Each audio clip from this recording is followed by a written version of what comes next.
Thank you, Ken. Thank you, Ambassador. I was listening to your presentation. It's quite amazing. Good afternoon, everyone. My name is Francis Mureithi. I start by introducing myself. I work for the Radio Africa Group as the digital editor. I don't know, Ken, if what I wanted to talk about here basically falls under the 5 minutes. But very quickly, I want to share 2 videos. Then I will probably do the rest after. Hey, ladies, understand he has a very tight schedule. And just allow me to connect this.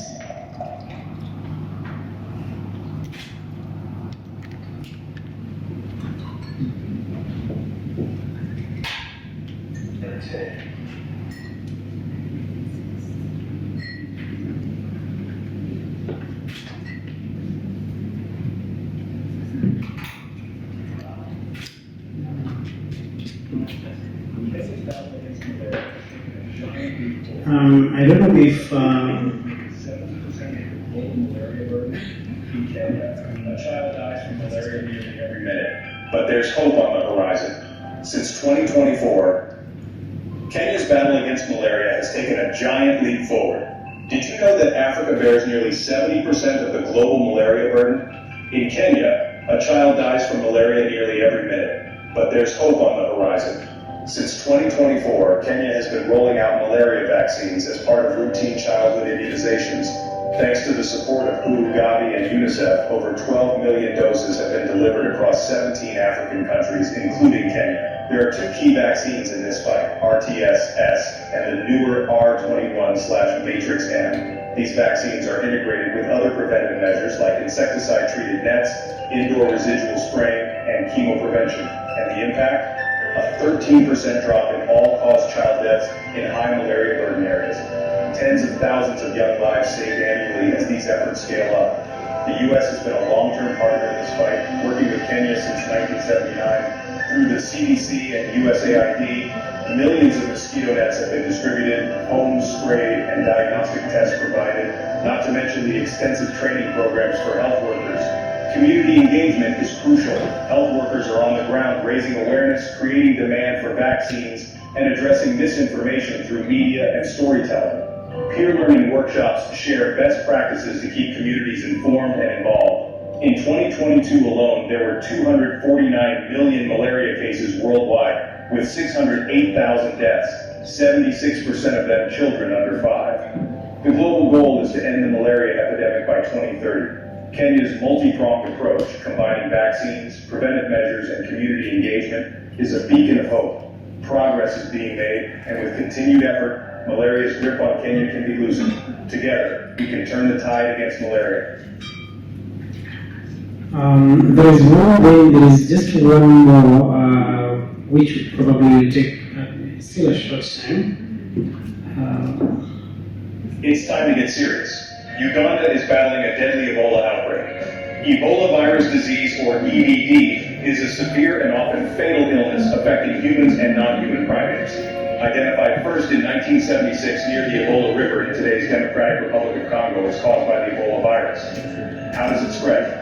Ebola transmits through direct contact with blood or bodily fluids of an infected person, contaminated objects like needles, and infected animals, both living and deceased. It's not airborne.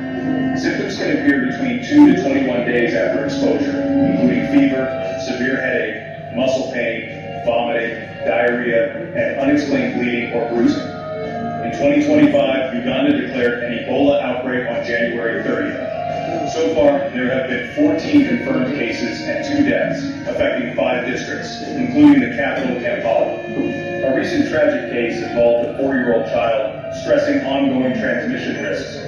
Preventing Ebola involves avoiding contact with blood and bodily fluids, using protective equipment for healthcare workers, and safe burial practices. There's no approved vaccine for the Sudan strain, but clinical trials are underway. Ugandan authorities, supported internationally, are focusing on contact tracing, community engagement, and case management.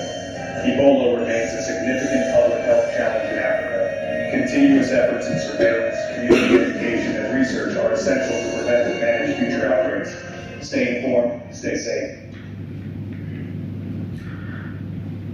those two videos, I created them today within roughly 2 minutes per video.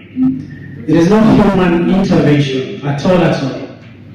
They are just videos in form of explainers that you create using AI, and Ambassador alluded to this, content generation. This is an AI tool, this is in video, and what I've used there is a free version of it. While you can know it's a free version, you can see it has it's the brand name there. So if you go to the upgraded version, that means you can put your own brand. That is what it means as far as AI is concerned and where the future of journalism is concerned. I think for us, as a response to the good presentation by the ambassador, one of the challenges the media houses right now are facing, I think for majority of people, there is still a lot of fear. There's still a lot of the fear that this animal is coming to take my job. And when there is that fear, that means that for me to embrace it, it becomes a little bit hard. That's number one.